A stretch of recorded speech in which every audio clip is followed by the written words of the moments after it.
Good evening, सत श्री अकाल, आदाब सबको। ये है लेक्चर 11th स्टैंडर्ड का रिवीजन लेक्चर्स में हम लोग फर्स्ट चैप्टर डिस्कस कर चुके हैं एंड सेकंड चैप्टर जो हमारा कंज्यूमर बिहेवियर है, हमने बात की कि इसको कंज्यूमर के बिहेवियर को अंडरस्टैंड करने के लिए हमारे पास क्या होने वाले दो अप्रोचेस हैं, राइट। यूटिलिटी को अंडरस्टैंड करने की दो अप्रोचेस है। आज के ये जो 3 लेक्चर्स होंगे, एक कल हुआ, एक आज है, एक कल होगा, इसमें हम सिर्फ कार्डिनल अप्रोच पर ही फोकस कर रहे हैं एंड सैटरडे संडे के बाद मंडे से जो 3 लेक्चर्स आने वाले हैं कंज्यूमर बिहेवियर के, उसमें हम ऑर्डिनल मेजर्स की बात करेंगे, इन डिफरेंस कर्व एनालिसिस की बात करेंगे। फिलहाल फोकस करते हुए कार्डिनल यूटिलिटी पे लेट्स क्विकली गो थ्रू कि हमने कल क्या क्या पढ़ लिया। हमने एक बेसिक आइडिया डिराइव किया कि एक कंज्यूमर कौन होता है, who is a consumer, and हमने समझा कि कंज्यूमर बिहेव कैसे करता है, कंज्यूमर के बिहेवियर को समझा, उसकी यूटिलिटी या हम कह सकते हैं उसकी सेटिस्फैक्शन कैसे अप एंड डाउन होती है उसके बारे में हमने समझा। उसके बाद इसी यूटिलिटी को हमने दो तरीकों से समझा, एक तो टोटल यूटिलिटी एंड एक मार्जिनल यूटिलिटी, एंड इन दोनों के रिलेशनशिप के बारे में भी हमने कल के लेक्चर में बात की। नाउ हमें क्या अब यहाँ पर समझ आ रहा था कल के लेक्चर में चीजें कि जो हमारा एमयू है ये क्या करता है, जैसे जैसे हम कंजम्पशन करते रहते हैं डिक्लाइन करता है, जिससे हमने बनाया लॉ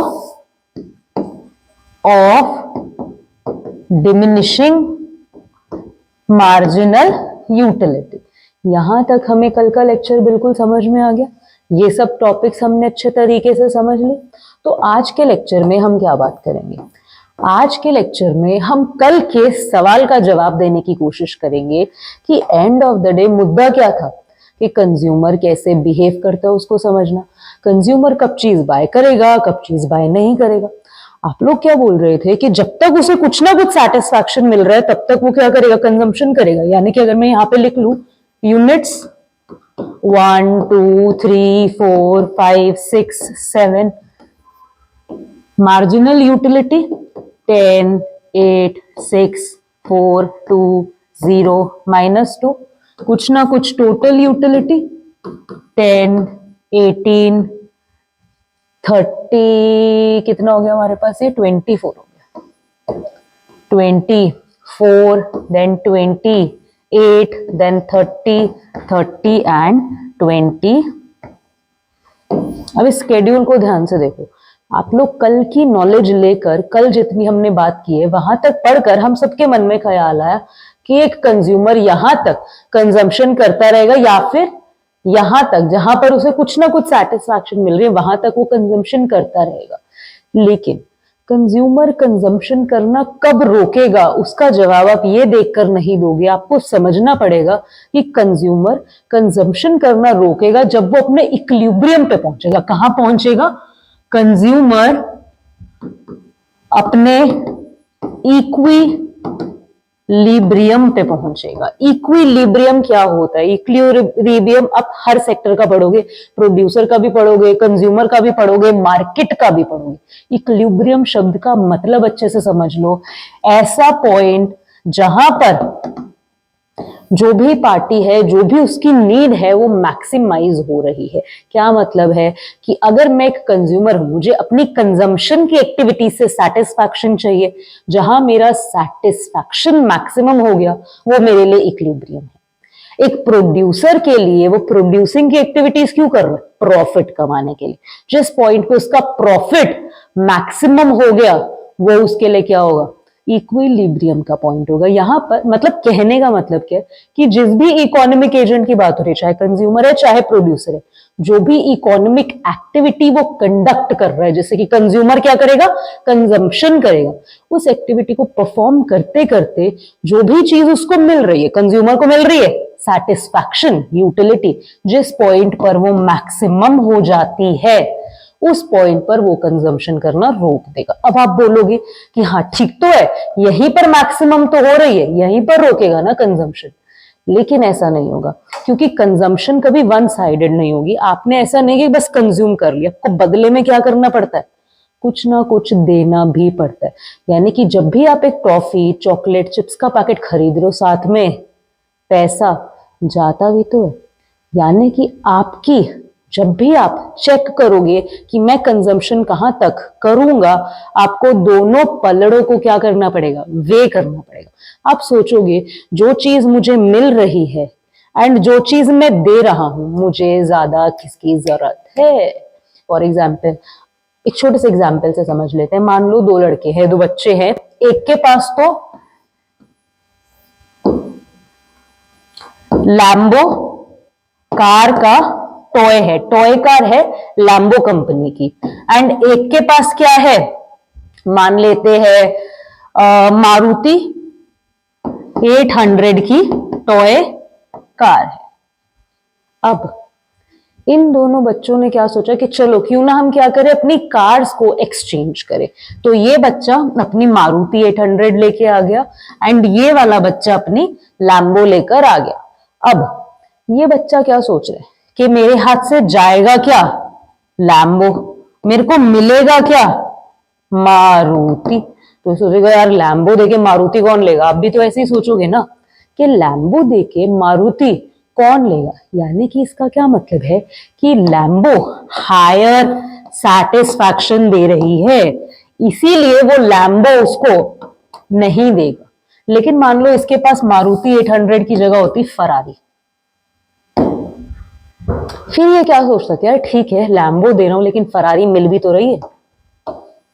फिर एक्सचेंज क्या हो जाता है इन दोनों के बीच में, इसको लैम्बो मिल जाती, इसको फरारी मिल जाती, एक्सचेंज पॉसिबल हो जाता। इसी तरीके से क्या होता है, आप अक्सर खुद को ऑब्जर्व करोगे, घर वालों को ऑब्जर्व करोगे कि आप लोग शॉपिंग पे गए हो, शॉपिंग पे चीजें बहुत आसानी से ऑब्जर्व हो जाएंगी। शॉपिंग पे गए हो, आपको क्या है, एक ड्रेस पसंद आ गई।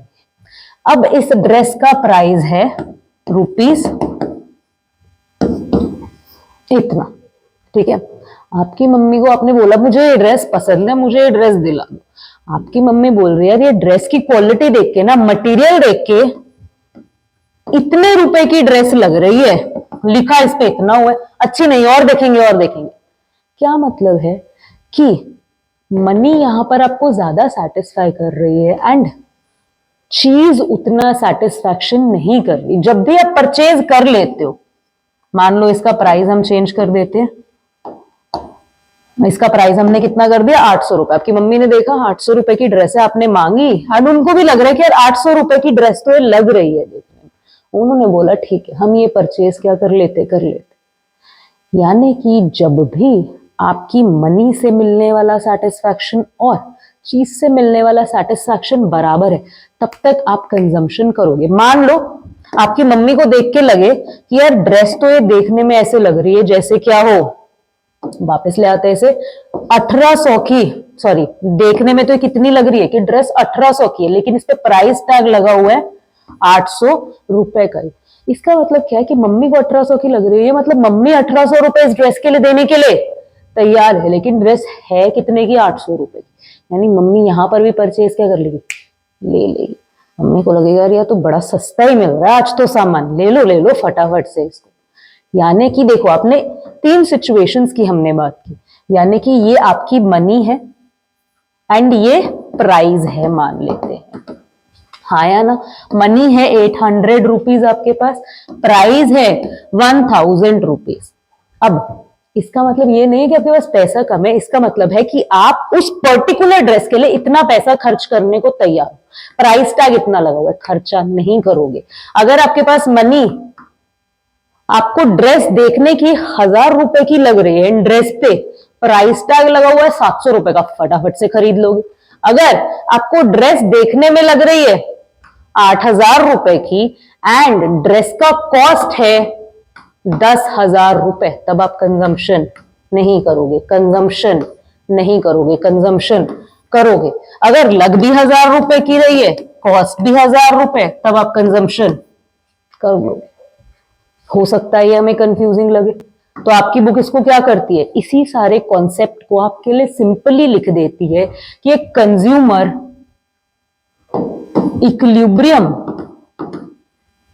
पर तब पहुंचेगा जब उसको जो भी मनी से सेटिस्फैक्शन मिल रहा है, MUM लिखेगा, जो भी मनी से सेटिस्फैक्शन मिल रहा है वो बराबर हो जाए जो भी आपको चीज से सेटिस्फैक्शन मिल रहा है। यानी कि अगर चीज 1000 रुपए की है तो 1 रुपए से कितना सेटिस्फैक्शन दिया चीज ने, 1 रुपए से कितना सेटिस्फैक्शन देती है मनी, आप उसे कंपेयर करोगे। जब तक वो बराबर नहीं आ जाते तब तक आप कंजम्पशन करते रहोगे। धीरे धीरे समझेंगे इस टॉपिक को। आज के लेक्चर में अपन का मुद्दा यही रहेगा कि अपन इक्विलिब्रियम को अच्छे से समझ ले। मैं बहुत कंफ्यूज करूंगी यहाँ पर, ताकि आप उस कंफ्यूजन से जब निकलो तो आपको चीजें हिट करके समझ आए। आज का मुद्दा क्या है कि हम कंज्यूमर का इक्विलिब्रियम समझेंगे, one commodity and two commodity case में। बार बार एग्जाम्पल्स लेंगे, बार बार चीजों को समझने की कोशिश करेंगे कि हो क्या रहा है। सिंपल सी बात हो रही है कि आपकी जो आपके हाथ में पैसा है इसकी कुछ ना कुछ सेटिस्फाइंग क्या है, पावर है। मनी हैज यूटिलिटी, पैसे की कुछ ना कुछ सेटिस्फाइंग पावर है। पैसा आपको सेटिस्फैक्शन देता है एंड हमारी बुक अज्यूम करके चलती है कि वो सेटिस्फैक्शन क्या है, कांस्टेंट है। मनी जो सेटिस्फैक्शन हमें दे रही है उसमें कोई बदलाव नहीं आ रहा। नंबर दे ले अगर हम कि 1 rupees is equals to 1 util का सेटिस्फैक्शन, ये फिक्स है, इसमें कोई भी बदलाव हम लोग नहीं करेंगे। इसे कांस्टेंट इसलिए माना जा रहा है ताकि आप मेजर कर सको, कंपेयर कर सको चीजों को, अलग अलग चीजों को। खरीदनी है नहीं खरीदनी, एक मेजरिंग रॉड की हमें जरूरत पड़ती है। मेजरिंग रॉड हमारे लिए बनती है मनी, इसीलिए हम इसकी यूटिलिटी को कांस्टेंट मानते हैं। यानी कि मनी की जो यूटिलिटी है वो डिमिनिश नहीं करती है। अच्छा, बात है कि बुक हमारी लिखती है कि ये क्या है, कांस्टेंट है। एंड मन में कई बार थॉट आ सकता है कि यार कांस्टेंट नहीं होती क्या, यानी कि एमयू मनी का भी गिरना चाहिए। बहुत लोग बोलेंगे हाँ, जैसे जैसे आप लोगों के पास ज्यादा पैसा आएगा, यानी कि पहले आप एक छोटी नौकरी कर रहे हो 10,000 रुपए की, फिर आप 20,000 की नौकरी, फिर 1 लाख, तो जैसे जैसे ज्यादा पैसा आएगा मनी से मिलने वाला सेटिस्फैक्शन घटेगा। दो रीजंस है इसके, दो हम कह सकते पॉइंट ऑफ व्यूज है। एक लोग क्या कहेंगे कि हाँ एमयू जो है वो गिरता है मनी का, और एक कहेंगे एमयू जो है वो गिरता नहीं। दोनों पॉइंट ऑफ व्यू समझते। जो लोग बोलते हैं कि एमयू गिरता है मनी का, वो कहते हैं कि कहीं ना कहीं मनी की वैल्यू आपके लिए डिमिनिश कर रही है, सेटिस्फाइंग पावर। जैसे हम देखते हैं कि पैसे का कीमत 10,000 वाले बंदे के लिए क्या होगा, ज्यादा होगा कंपैरेटिवली 1 लाख वाले के लिए कम होगा। जो लोग बोलते हैं कि नहीं नहीं गिरता, वो इसको काउंटर कैसे करते हैं या इस आर्ग्यूमेंट को अगेंस्ट कैसे बोलते हैं, इसके सिंपल तरीके से कि यार अगर 10 रुपए की लौटी चौकोपाई है तो जो 10,000 रुपए वाला बंदा उसे खरीदने की कोशिश करेगा वो भी 10 ही रुपए देगा। जिसके पास 1 लाख रुपए, वो ये तो नहीं कहेगा ना कि 10 रुपए की चीज है मैं तो इसके 15 दे देता हूँ, मैं तो 20 दे देता हूँ, वो भी उसके कितने पैसे देगा, 10 ही रुपए लेगा। अगर आप उससे कहोगे कि यार आप तो 1 लाख रुपए कमाते हो, आप मुझे क्या करो इसी लॉटरी चौकोपाई के 20 रुपए दे दो, वो दे देगा? क्यों देगा? नहीं देगा। तो हम कैसे बोल सकते कि उसके लिए 10 रुपए की उतनी वैल्यू नहीं है? यानी कि ये पॉइंट ऑफ व्यू हमें समझाता है कि मनी की वैल्यू कहीं ना कहीं क्या रहती है, हमेशा कांस्टेंट रहती है। मनी का जो सेटिस्फाइंग पावर है वो क्या है, कांस्टेंट है। अब ये हमारी बुक अजम्पशन लेकर चलती है, मानकर चलती है कि मनी की यूटिलिटी क्या होने वाली है, कांस्टेंट होने वाली है। अब आप इस तरीके से दिमाग में एक थॉट बनाओ कि मैंने आपके हाथ में 100 रुपया रख दिया है, ठीक है। आप गए हो मार्केट में जहां पर आप अलग अलग टी शर्ट्स देख रहे हो। एक टी शर्ट है, इस पे प्राइस टैग लगा हुआ है ₹80 का, ठीक है। यानी कि आप खरीद सकते हो। आपने जाके टी शर्ट पे हाथ लगा के देखा, आपने देखा कि टी शर्ट बहुत ही ज्यादा पतली है और चुभ रही है। तो आप उस टी शर्ट को, चाहे वो आपके बजट में आ रही है, खरीदने वाले हो? आप नहीं खरीदोगे, क्योंकि आप क्या रियलाइज कर रहे हो कि टी शर्ट मुझे उतना सेटिस्फैक्शन नहीं दे रही जितना फिलहाल ये 100 रुपए दे रहे हैं। थोड़ा और आगे जाते हो, देखते हो एक टी शर्ट है, इस पे ₹70 का प्राइस टैग लगा हुआ है। इस टी शर्ट को जाके टच करते हो, आपको कलर भी पसंद आता है, मटेरियल भी पसंद आता है, तो आप कहते हो कि ये टी शर्ट तो लग तो रही है कि जैसे ₹150 की टी शर्ट होती है, लेकिन मिल अपने को कितने में रही है, ₹70 में मिल रही। अपने को ये टी शर्ट खरीद लेनी चाहिए। आप फटाफट से क्या करोगे, इस टी शर्ट को खरीद लोगे।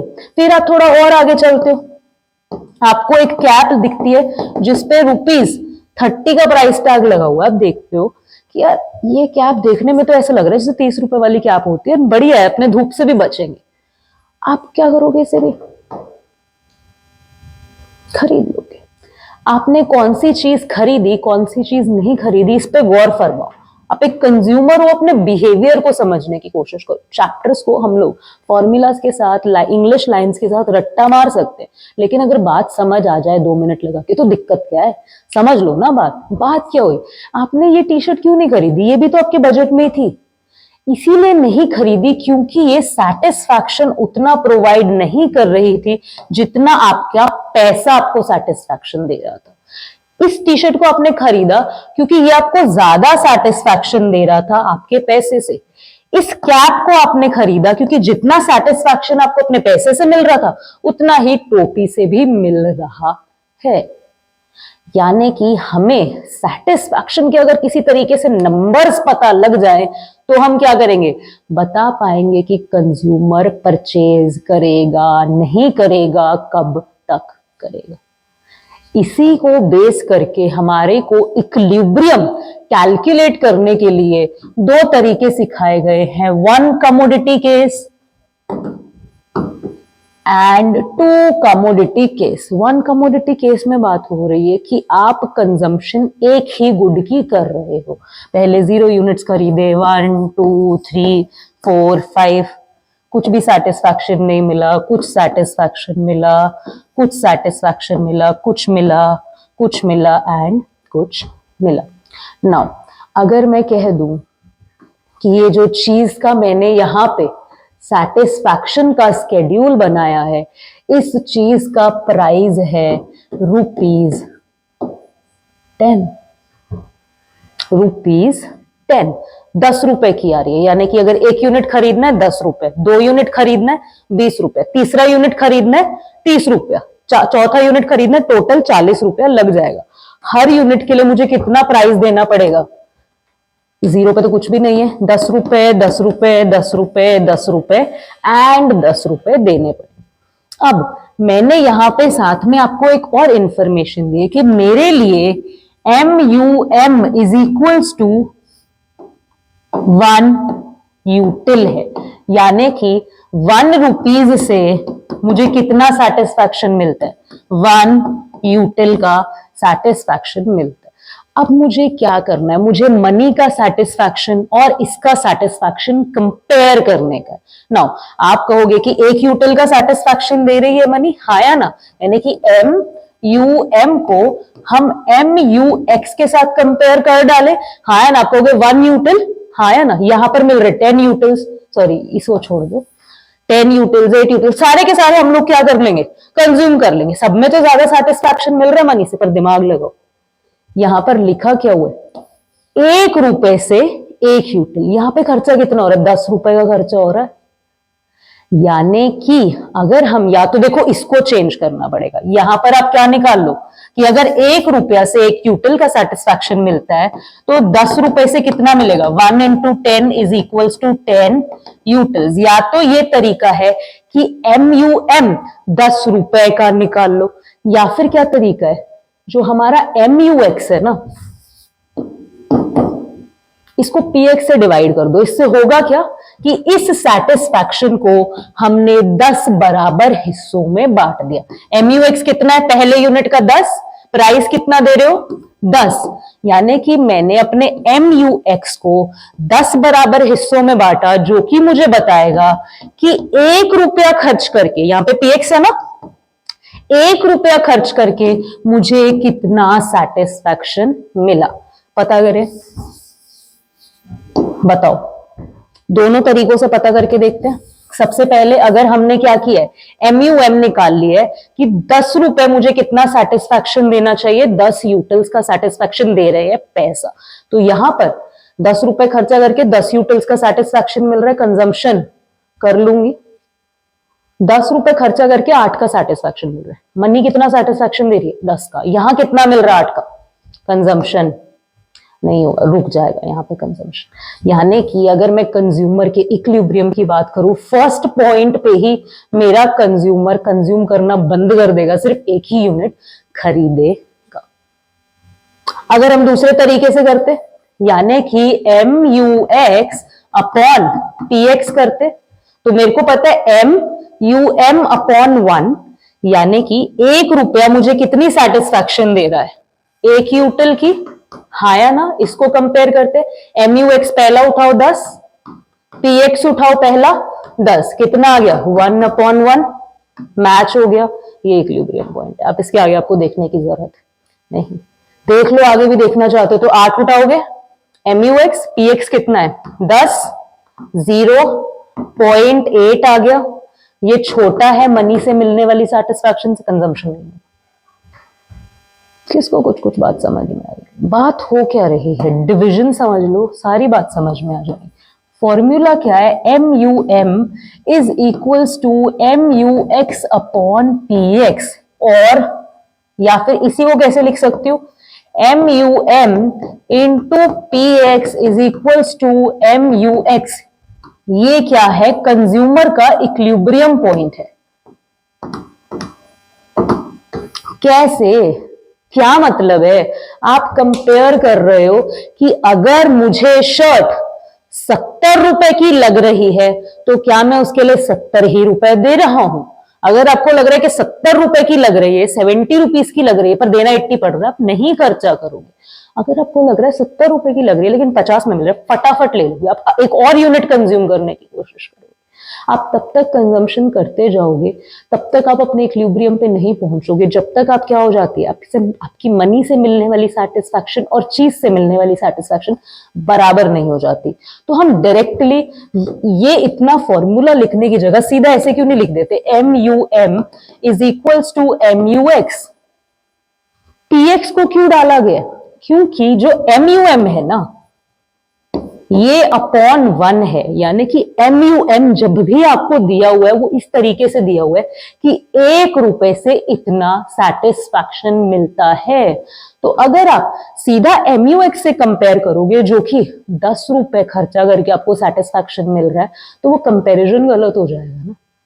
हाँ, मान लो कि आपको मनी, फिर वही पिछले एग्जाम्पल में देखे, एक यूटिल का सेटिस्फैक्शन दे रही है, एक यूनिट खर्च करके, 1 रुपीज खर्च करके। अब आप इसे सीधा 10 के साथ कंपेयर कर दो, फिर 8 के साथ कंपेयर कर लो, 6, 4, सबके साथ, सब में खरीद लोगे। पर एक्चुअली दिमाग लगाओ, यहां पर 1 रुपया का सेटिस्फैक्शन बताया गया, यहां पर 10 रुपया खर्चा हुआ, तो इसका भी तो निकालना पड़ेगा ना कि 1 रुपए से कितना सेटिस्फैक्शन दे रही है चीज। जैसे हम मनी के देख रहे हैं कि 1 रुपए से मनी कितना सेटिस्फैक्शन दे रही है, वैसे ही जो भी हमारी कमोडिटी है उसका भी तो देखना पड़ेगा कि अगर मुझे 1000 सेटिस्फैक्शन मिल रहा है 5 रुपए खर्च करके, तो 1 रुपए से कितना सेटिस्फैक्शन मिला। इस तरीके से आप चीजों को करने की कोशिश कर रहे हैं। जहां तक हम बात करते हैं, इस तरीके से 2 तरीके हैं हमारे पास, पहला तरीका, दूसरा तरीका। ये 2 तरीके आप देख सकते हैं, कुछ नहीं किया हुआ, जो चीज यहां पर डिनोमिनेटर में वो चीज हम लोग यहां पर लाए हुए हैं।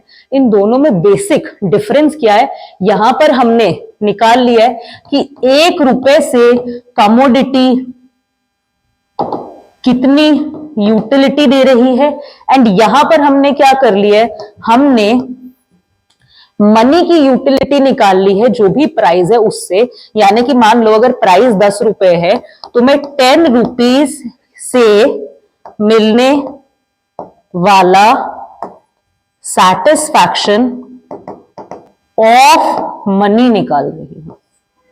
यानी कि 1 रुपए से सेटिस्फैक्शन कितना मिलता है वो मुझे दिया हुआ है। प्राइस अगर मैं 10 रुपए पे कर रही हूं तो 10 रुपए से मुझे कितना सेटिस्फैक्शन मिलना चाहिए वो मैं यहां पर निकाल लूंगी। फिर कितना कमोडिटी दे रही है, जब तक वो बराबर हो जाते हैं, यानी कि जितना सेटिस्फैक्शन आपके हाथ वाली चीज में है, सामने वाली चीज भी जब तक आपको उतना सेटिस्फैक्शन नहीं देगी, तब तक एक्सचेंज पॉसिबल नहीं होगा। एक्सचेंज तभी होगा या तो वो ज्यादा सेटिस्फाई करे, तब भी आप क्या करोगे, कंज्यूम कर लोगे। लेकिन अगर वो कम सेटिस्फाई करेगी, इस क्योंकि जब बराबर हो गया ना, इसके बाद भी कंजम्पशन करोगे, हमें पता है MUX क्या करता है, डिक्लाइन करता है।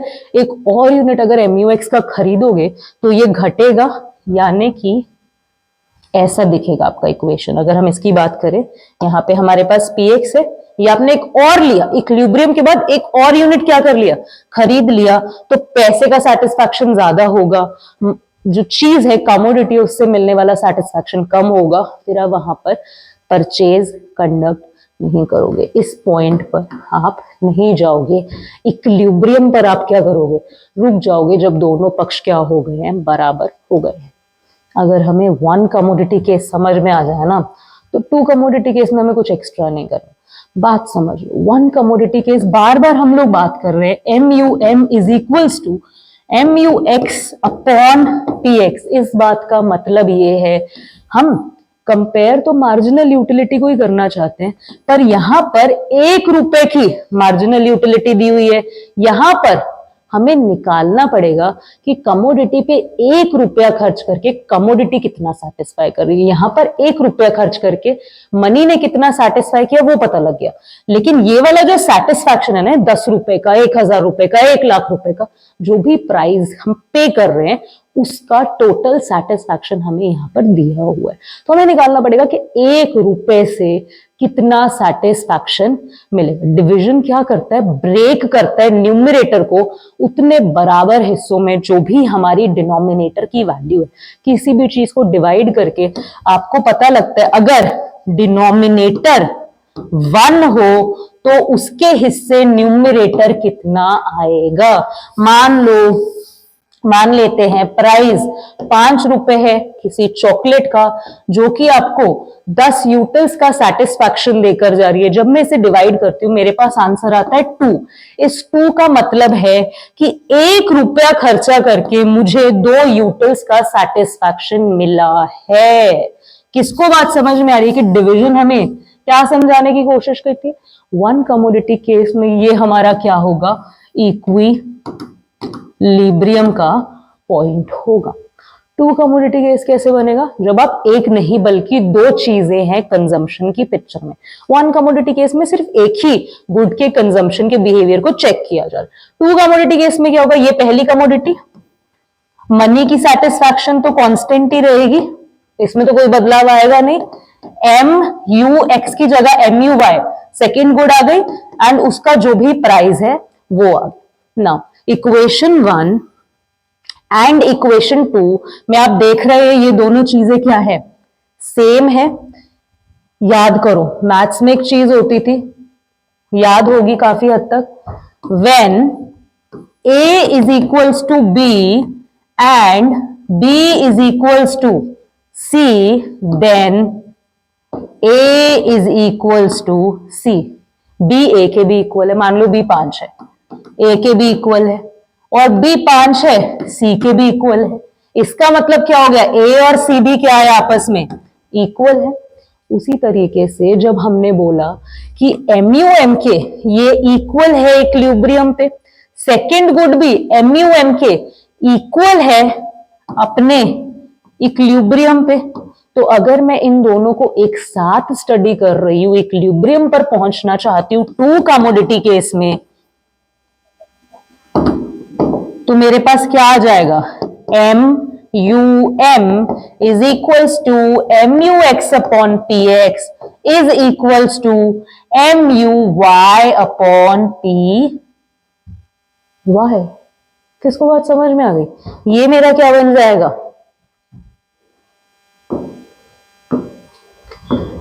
इक्विलिब्रियम। यानी कि इस बात का मतलब क्या है, जब मैं बोल रही हूं MUM is equals to MUX upon PX is equals to MUY upon PY, इसका मतलब है कि 1 रुपए से मुझे जो मनी सेटिस्फैक्शन देती है, इस पे अगर मैं पैसा खर्च करूं तो भी मुझे वही सेटिस्फैक्शन मिलेगा, इस पे अगर मैं पैसा खर्च करूं तो भी मुझे वही सेटिस्फैक्शन मिलेगा। मान लो एग्जाम्पल लेते हैं कि अगर मैं आपको बता दूं कि MUM of 1 rupees is equals to 5 utils, यानी कि 1 रुपए से मिलने वाला सेटिस्फैक्शन कितना है, 5 यूटिल्स का, 5 यूटिल्स। एंड मैं आपको बताऊं कि जो आपके पास गुड एक्स है, जो भी गुड एक्स है, उसका प्राइस है 4 रुपए एंड वो आपको 20 यूटिल्स का सेटिस्फैक्शन देकर जा रही है। गुड वाई है, उसका सेटिस्फैक्शन है, सॉरी उसका प्राइस है 5 रुपए एंड वो आपको 25 रुपए का 25 यूटिल्स का सेटिस्फैक्शन देकर जा रही है। हाँ या ना? Now 5 is equals to 4 5s are 20 is equals to 5 5s are 20। यहां पर क्या नोटिस करो, जो सेटिस्फैक्शन आपको ये वाली यूनिट कंज्यूम करके मिलेगा, जो सेटिस्फैक्शन आपको ये वाली यूनिट कंज्यूम करके मिलेगा, वो क्या है, बराबर है इसके। यानी कि पैसा चाहे मैं इस पे लगाऊं चाहे मैं इस पे लगाऊं, मुझे कोई फर्क नहीं पड़ता। यानी कि दोनों मुझे क्या देकर जा रही है, इक्वल सेटिस्फैक्शन देकर जा रही है। इसे बोला जाता है law of equi marginal utility. यानी कि ये लॉ क्या बोलता है कि आपका पैसा चाहे आप गुड ए पे लगाओ चाहे आप गुड बी पे लगाओ, आपको कोई फर्क नहीं पड़ेगा। वो आपके लिए क्या हो जाएगा, टू कमोडिटी केस का इक्विलिब्रियम पॉइंट हो जाएगा। कुछ भी तो नहीं किया, दोनों हमने वन कमोडिटी केस अलग अलग उठाए एक्स और वाई के, दोनों को एक साथ रख दिया तो हमारे पास क्या बन गया, टू कमोडिटी केस बन गया। ना देखो अगर मैं इसको ग्राफिकली दिखाऊं तो जैसे कि हम यूटिलिटी दिखा रहे थे वो तो एक ही ग्राफ पे दिख जाती थी, हाँ है ना। टू कमोडिटी केस में कैसे दिखाया जाएगा, अब दो ग्राफ्स ऐसे बनाओगे, दो वाई एक्सेस बनेंगे आपके। मान लो हमारे पॉइंट्स क्या थे, 1 2 3 एंड 4, फोर्थ पॉइंट पे मिल रहा था सेटिस्फैक्शन हमें, हाँ है ना, और दूसरे का फिफ्थ पॉइंट पे मिल रहा था 1 2 3 4 एंड 5। ये क्या है, मेरा इक्विलिब्रियम का पॉइंट है। कुछ ना कुछ यहां से मेरी मार्जिनल यूटिलिटी बनेगी जो डिमिनिश करेगी, कुछ ना कुछ यहां से बनेगी, जिस पॉइंट पे ये क्या हो जाएंगे, मैच कर जाएंगे, वो मेरे लिए क्या हो जाएगा, मेरा इक्विलिब्रियम का पॉइंट बन जाएगा। किस केस में, टू कमोडिटी केस में। यानी कि आपको फर्क नहीं पड़ रहा कि आप पैसा इधर लगाओगे, इस चीज पे लगाओगे या इस चीज पे लगाओगे, दोनों ही आपको सेम लेवल ऑफ सेटिस्फैक्शन देकर जाएंगे। यानी कि आप ऐसा सोच सकते हो ना यहाँ पर कि यार देखो अगर दोनों चीजें सेम सेटिस्फैक्शन देकर जा रही है तो हम ये वाला खरीद लेते ना, यहाँ पर 4 ही रुपए लग रहे, यहाँ पर 5 रुपए लग रहे। पर बात समझो, 4 रुपए लगाकर आपको 20 का ही सेटिस्फैक्शन मिल रहा है, 5 रुपए लगाकर आपको 25 का सेटिस्फैक्शन मिल रहा है। सेटिस्फैक्शन बढ़ा, उसी तरीके से कॉस्ट भी क्या हो गया, इंक्रीज कर गया। यहां पर आप बिल्कुल इक्वेट हो चुके हो, आपको आप अब डिसाइड नहीं कर पा रहे हो, या फिर हम कहेंगे कि डिसीजन मैटर नहीं करेगा कि आप कहीं भी जा रहे हो, दोनों ही आपको क्या करेंगे, same level of satisfaction provide करेंगे। तो अगर बात करें फॉर्मूला अगर हमें रटना है तो हम क्या बोल सकते हैं कि वन कमोडिटी केस कब होगा, इक्विलिब्रियम पे। वन कमोडिटी केस में मैक्सिमम सेटिस्फैक्शन तब होगा जब पैसे से मिलने वाला सेटिस्फैक्शन बराबर हो जाएगा कमोडिटी से मिलने वाले सेटिस्फैक्शन के। और अगर हम टू कमोडिटी केस में बात करेंगे तो क्या होगा, पैसे का सेटिस्फैक्शन बराबर हो जाएगा, चाहे आप एक गुड पे लगाओ या फिर आप दूसरी गुड पे लगाओ, कोई भी फर्क नहीं पड़ेगा। होपफुली ये बात हमें समझ में आ गई। यही है कुल मिला के हमारा टॉपिक कंज्यूमर के इक्विलिब्रियम का। इक्विलिब्रियम हमें गाइड कर रहा है कि किस तरीके से कंज्यूमर कंजम्पशन करता जाएगा करता जाएगा करता जाएगा उस पॉइंट तक जहां पर उसका यूटिलिटी सेटिस्फैक्शन जिसे हम कह देते हैं वो मैक्सिमम नहीं हो जाता। लेकिन सिर्फ यूटिलिटी मैक्सिमम होना मुद्दा नहीं है, एक और मुद्दा है गिवन एक्सपेंडिचर में, यानी कि उसके पास जो भी इनकम है, जो भी वो खर्चा करने को तैयार हो रहा है, उसमें उसके पास बेस्ट ऑप्शन क्या है कि वो कहां से कितना कंज्यूम करके अपनी यूटिलिटी को मैक्सिमाइज कर सकता है। उसमें और कोई बदलाव की उम्मीद नहीं है उस बजट में, उस खर्चा करने के तरीके में। उसको हम बोलते हैं कि कंज्यूमर अपने इक्विलिब्रियम तक पहुंच गया।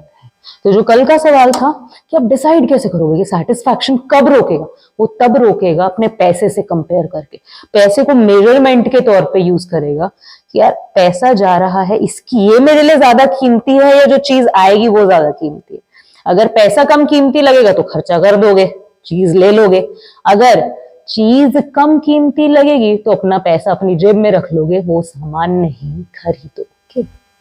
समझ में आई इतनी बात? इक्विलिब्रियम को एक बार बुक से पढ़ो, जो भी कंफ्यूजन है, जो भी चीजें आ रही हैं दिमाग में, जो भी क्वेश्चन आ रहे हैं, वो ड्रॉप डाउन करो। एंड हम लोग क्या करेंगे कल के लेक्चर में, इसके जो भी हमारे पास हम कह सकते हैं कि एमसीक्यूज हैं, साथ में जो भी ट्रिक क्वेश्चंस हैं, जो भी न्यूमेरिक प्रॉब्लम्स आ सकती हैं, सबके बारे में अपन लोग कल के लेक्चर में बात करेंगे। एक छोटी सी चीज पे आपको फिर छोड़ के जाते हैं जो हम कल के क्वेश्चंस में क्लियर करेंगे कि व्हाट इफ हमने बोला MUM is equals to MUX upon PX is equals to MUY upon PY है। इन केस कुछ ऐसा इक्वेशन आपके पास लिखा हुआ आ जाए कि आपको जो MUY, जो Y गुड है, वो क्या कर रही है, ज्यादा सेटिस्फाई कर रही है, उस केस में आप इक्विलिब्रियम तक कैसे पहुंचोगे। अगर मैं कहूं आपको इक्विलिब्रियम तक पहुंचना है एंड आप इस सिचुएशन पर खड़े हो तो आप कैसे पहुंचोगे। हिंट क्या है यहाँ पर, MU डिक्लाइन करती है।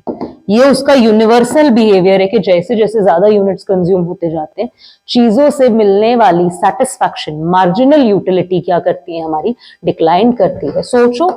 एंड कल के लेक्चर्स में हम इन चीजों के बारे में, सभी सवालों के बारे में बात करेंगे। कोई भी डाउट्स है, कोई भी क्वेरीज है, ड्रॉप इट डाउन। मिलते हैं कल के लेक्चर में। Have a good day.